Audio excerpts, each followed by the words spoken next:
My name is Drew Chambers, and I'm one of the senior coaches here at Ethos Publications. I've been involved with competitive debate for the last 8 years, both as a competitor and as a coach. During my time as a competitor, I competed in 3 leagues across multiple styles of debate, but I'm most familiar and experienced in parliamentary debate, policy debate, and public forum debate.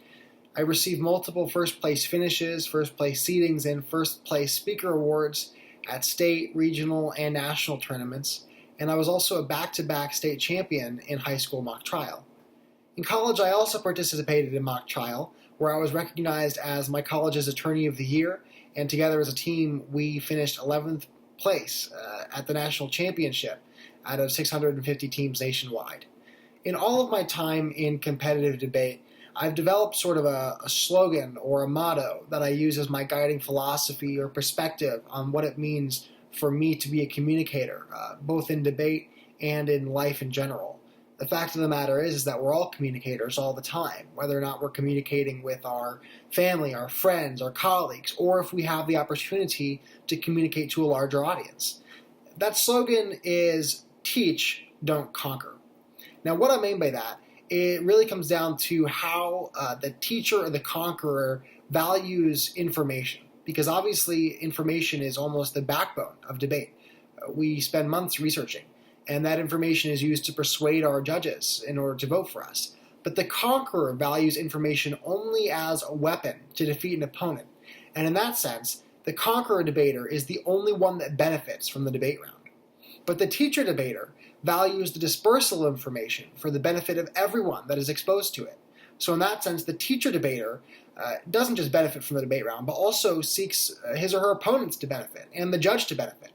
And that is the most lasting aspect of debate. That's the most lasting growth that's been achieved.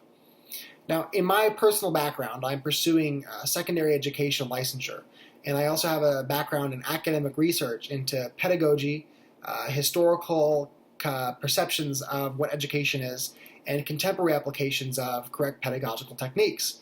I'm also familiar with what it means to be a student, what it means to be a teacher, what it means to think, what it means to learn, both from the scientific and theoretical aspects of it.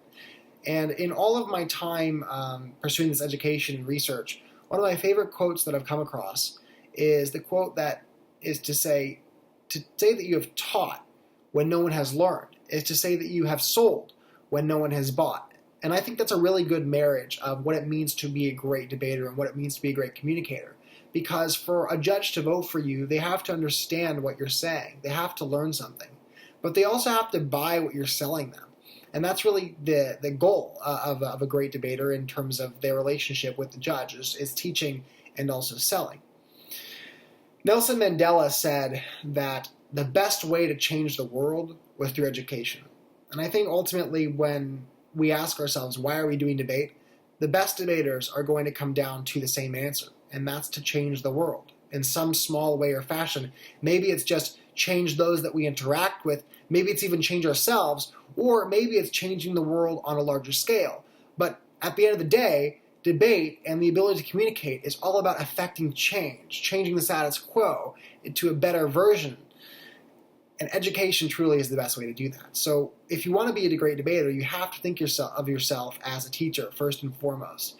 If you'd like to take your debate to the next level and improve your argumentation and your rhetoric so that you become a teacher and not just a conqueror, I would be more than happy to work with you. We could critique your cases. I could coach you through videos of you debating. We could do a Skype session together, or I could even come coach you in person at your club or your home. In any case, I really hope we get a chance to work together. Thank you so much.